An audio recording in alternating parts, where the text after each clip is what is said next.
Simulan na natin sa pag-prepare ng ating mga ingredients.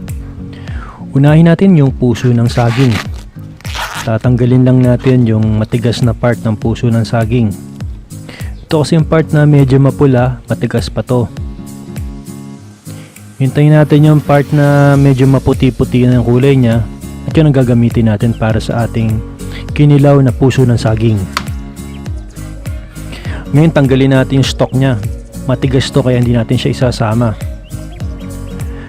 Tapos hatiin lang natin to, i-quarter natin siya. Hatiin natin sa gitna.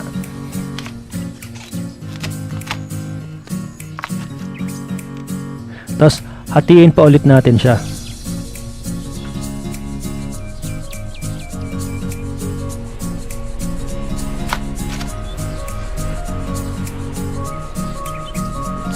Ngayon i-chop na natin siya.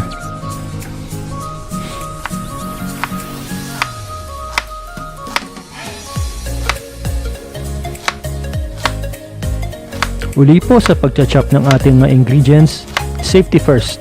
Huwag po natin kalimutan. Medyo matigas ang puso ng saging kaya mas maganda pag gagamit tayo ng kutsilyo, siguraduhin natin na matalim yung ating gagamiting kutsilyo, yung bagong hasa.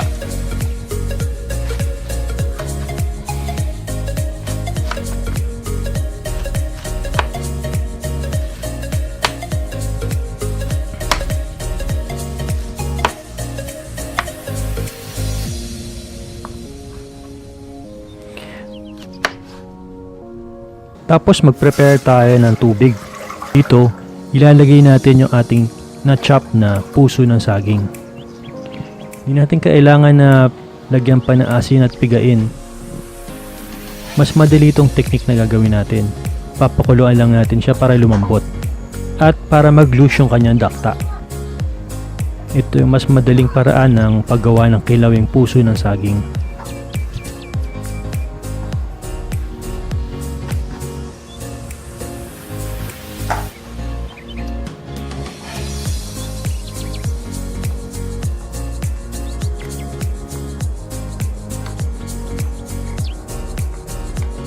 Papakuluan lang natin to ng mga around 30 minutes. Takpan lang natin siya para mabilis kumulo. Yan, kumukulo na yung ating ginayat na puso ng saging. Pag kumukulo na yung ating ginayat na puso ng saging, i-drain na natin yung tubig niya. Wait natin siguro mga around 5 minutes para ma-drain yung tubig or yung excess na tubig na galing sa pagpapakulo ng ating ginayat na puso ng saging.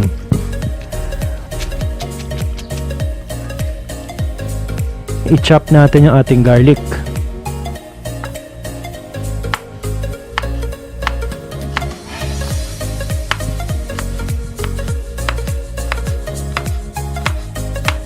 Sunod natin agad yung ating sibuyas.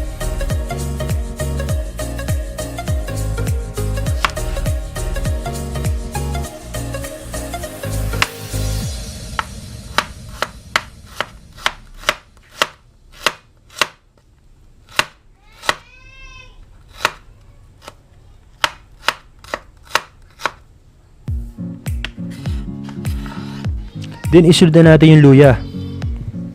Then cut natin into strips yung ating luya.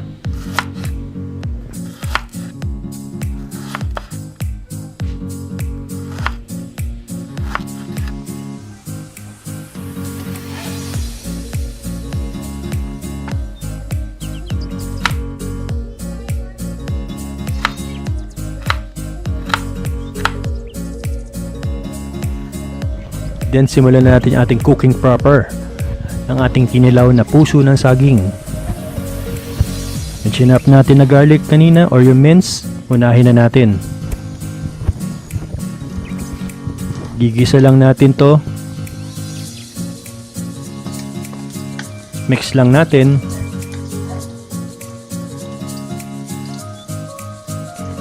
Gigisa natin to kasama ng sibuyas na ating chinap kanina.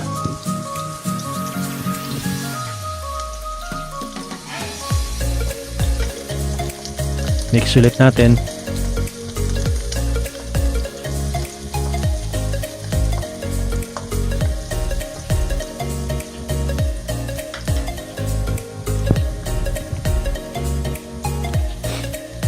Then sunod na natin yung ating ginger.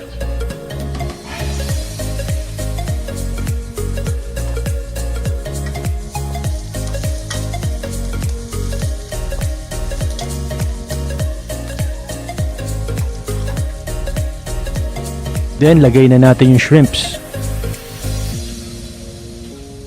Dito hindi na natin binalatan yung shrimps.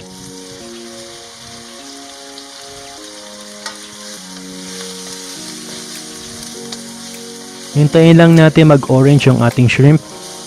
Tapos hanguin din natin siya at set aside natin.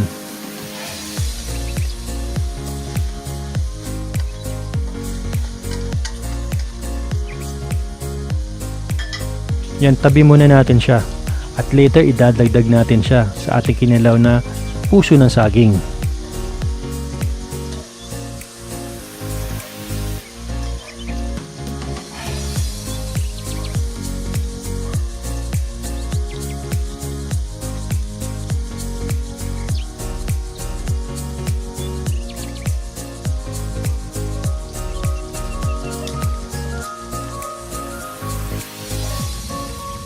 Lagay na natin yung puso ng saging.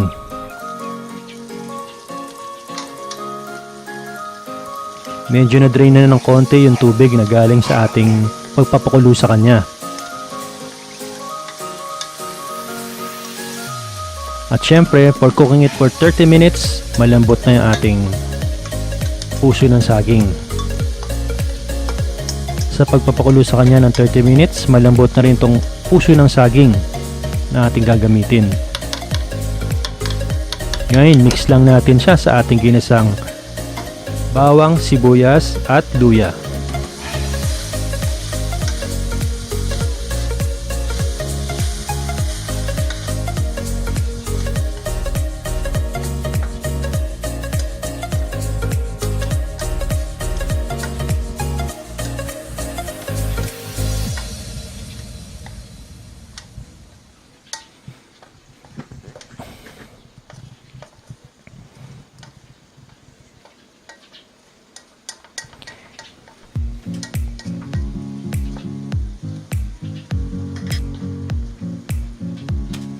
Then add na natin yung vinegar.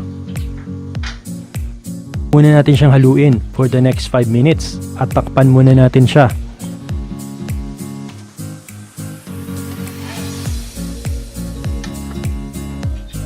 Para mas lalong maluto yung ating puso ng saging.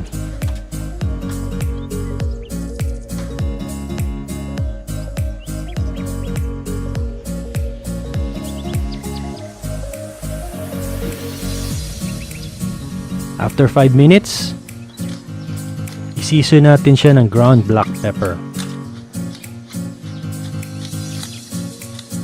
Ang ginamit ko dito yung freshly ground na black pepper. Para siguradong walang additive yung ating ground black pepper.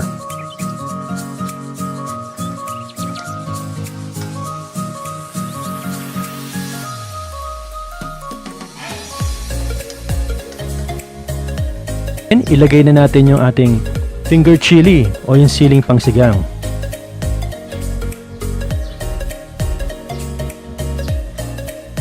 Then i-mix lang natin siya para maluto agad yung finger chili. Hindi ko kinat yung finger chili para optional na gusto mo hindi maanghang or maanghang, bahala na sa kakain.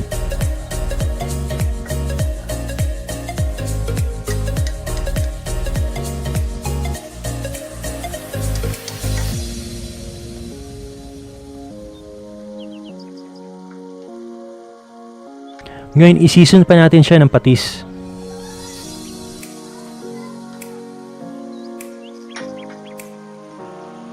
After that, ilagay na natin yung sinet aside natin na shrimp. I-mix lang nating mabuti.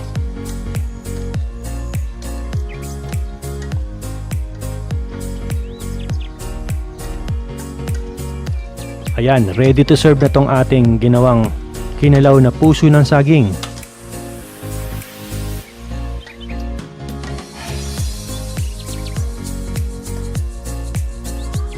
Pero bago natin i-prepare for serving yung ating kinilaw na puso ng saging, huwag po natin kalimutang mag-subscribe sa aking channel. At huwag din po natin kalimutang i-click yung notification bell para updated tayo sa latest uploads. Ito na yung ating kilawing puso ng saging. I hope nag-enjoy po kayo sa ating pagluluto. At hanggang sa muli, happy cooking!